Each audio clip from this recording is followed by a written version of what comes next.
자, 여러분, 이런 경험 혹시 없으신가요?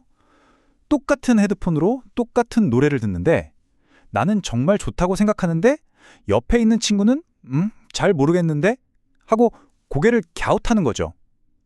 한 명은 막 최고의 사운드라고 난리인데 다른 한 명은 시큰둥한 이 상황. 도대체 왜 이런 일이 벌어지는 걸까요? 이 질문의 답은요, 사실 아주 오래되고 또 아주 강력한 개념 속에 숨어 있습니다. 바로 취향이라는 거죠. 철학자 루소도 이런 말을 했잖아요. 인간은 자기만의 잣대로 가치를 정한다고요. 우리 모두가 그렇죠. 근데 소리에 대한 이 취향이라는 건 대체 정체가 뭘까요? 이게 그냥 난 콜라가 좋아, 넌 펩시가 좋아 이런 차원의 문제가 아니라는 겁니다. 사실 우리도 모르는 어떤 보이지 않는 힘들이 우리의 소리 취향을 만들고 있거든요. 그래서 오늘 우리의 귀를 조종하는 이 숨겨진 힘들을 한번 같이 파헤쳐보는 탐정이 되어보는 시간을 가져볼까 합니다. 자, 준비되셨나요? 좋습니다. 그럼 바로 수사를 시작해보죠. 우리가 찾아야 할 주된 용의자는 바로 편향이라는 녀석입니다. 이 편향이라는 게 도대체 어떻게 우리의 판단에 몰래 아주 교묘하게 영향을 미치는지 지금부터 한번 살펴보겠습니다.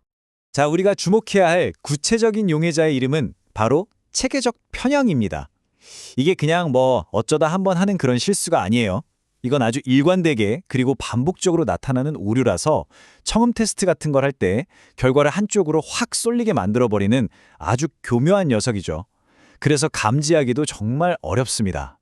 여기서 진짜 흥미로운 점이 바로 이 체계적 편향이랑 무작위 오류의 차이점인데요. 한번 보세요.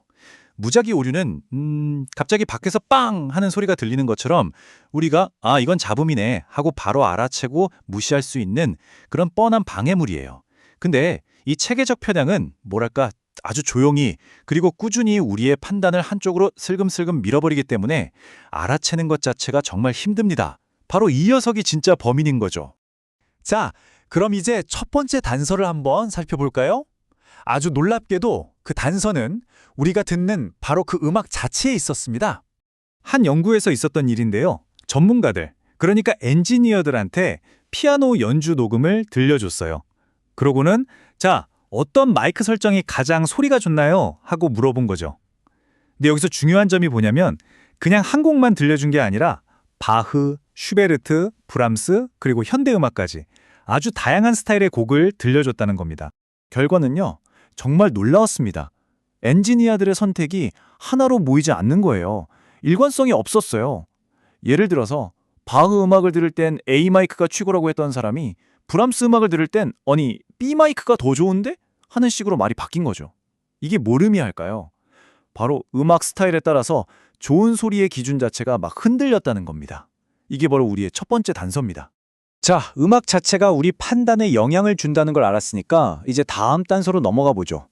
어쩌면 가장 중요한 단서는 멀리 있는 게 아니라 바로 소리를 듣는 사람, 바로 우리 자신일지도 모릅니다. 심리학 연구를 보면요. 문화권마다 생각하는 방식에 꽤 흥미로운 차이가 있다고 해요. 예를 들어서 북미 문화권 사람들은 어떤 대상을 볼 때 그 주변 환경이랑 딱 분리해서 그 대상 자체에 집중하는 분석적 사고에 더 익숙하대요. 반면에 우리 같은 동아시아 문화권 사람들은 대상이랑 그 주변 배경의 관계, 즉 더 큰 그림을 함께 보는 통합적 사고를 하는 경향이 더 강하다고 합니다. 자, 그럼 여기서 정말 도발적인 질문 하나를 던져볼 수 있겠죠? 만약에 말이죠, 이렇게 생각하는 방식의 차이가 우리가 소리를 듣는 방식에도 그대로 영향을 미친다면 어떨까요? 그리고 바로 이 그래프가 그 질문에 대한 충격적인 답을 보여줍니다. 이게 뭐냐면요. 북미랑 일본 청취자들한테 8개의 다른 스피커 설정을 들려주고 뭐가 제일 좋은지 순위를 매기게 한 거예요. 근데 이 그래프 좀 보세요. 정말 놀랍지 않나요? 두 그룹의 선호도를 나타내는 선이 거의 정반대로 움직이고 있잖아요. 이건 그냥 취향이 좀 다른 애 수준을 넘어서는 겁니다. 좋은 소리를 판단하는 기준 자체가 문화적으로 완전히 다르게 프로그래밍 되어 있을 수 있다는 아주 강력한 증거죠. 자, 핵심을 딱 정리하면 바로 이겁니다. 북미 청취자들은 소리가 내 바로 앞에서 아주 명확하고 좁게 딱 맺히는 걸 좋아했어요. 반면에 일본 청취자들은 소리가 나를 넓게 포근하게 감싸는 듯한 느낌을 훨씬 더 선호했다는 거죠. 그러니까 똑같은 소리를 듣고도 문화적 배경에 따라서 와, 몰입감 좋다라고 느끼는 그 정의 자체가 완전히 달랐던 겁니다. 자, 지금까지는 누가 듣느냐에 집중했죠? 그럼 이제 수사의 범위를 좀 더 넓혀서 어디서 듣느냐의 문제로 가보겠습니다. 네, 우리가 있는 바로 그 공간 자체도 아주 중요한 단서가 될 수 있거든요. 우리가 소리를 듣는 환경은 정말 천차만별이죠. 지금 보시는 것처럼 왼쪽은 음향을 세심하게 제어하는 전문 녹음 스튜디오고 오른쪽은 소리의 반사를 아예 없애버린 거의 우주공간 같은 무향실입니다. 이 극단적인 공간의 차이가 과연 우리의 청각 경험에 어떤 영향을 미칠까요? 그래서 한 실험에서 바로 이 질문에 대한 답을 찾아 나섰습니다. 방법은 이래요. 음향 특성이 서로 다른 4개의 방에서 똑같은 22 채널 오디오를 재생하는 겁니다. 그리고는 사람의 머리랑 귀 모양을 그대로 본뜬 아주 특수한 마이크를 써서 각 방에서 소리가 어떻게 다르게 들리는지를 녹음했어요. 그리고 그 녹음본을 사람들에게 들려준 거죠. 그리고 이 그래프가 바로 그 실험 결과입니다. 자, 채널이 무려 22개나 되니까 대부분의 공간적인 특성들은 방이 바뀌어도 사람들이 거의 비슷하게 느끼더라고요. 역시 기술이 좋긴 좋죠. 그런데 딱 하나, 정말 중요한 속성 하나만큼은 방에 따라서 평가가 확 갈렸습니다. 그게 바로 LEV, 우리말로는 청취자 감싸임이라고 하는데요. 쉽게 말해서 소리가 나를 얼마나 감싸주는가 하는 그 느낌입니다. 이 느낌만큼은 스피커 채널을 아무리 많이 써도 우리가 실제로 있는 그 공간의 물리적인 특성에 여전히 아주 큰 영향을 받는다는 게 밝혀진 거죠. 자, 이제 우리가 모은 모든 단서들을 하나로 모아볼 시간입니다. 도대체 왜 우리는 좋은 소리에 대해 쉽게 합의하지 못하는가? 그 미스터리의 최종 판결을 내려보겠습니다. 최종 판결은 이렇습니다. 여러분이 소리를 듣는 경험은요, 그냥 귀로 들어오는 소리를 수동적으로 받아들이는 게 절대 아닙니다. 이건 굉장히 개인적이고 또 능동적인 해석 과정이라는 거죠.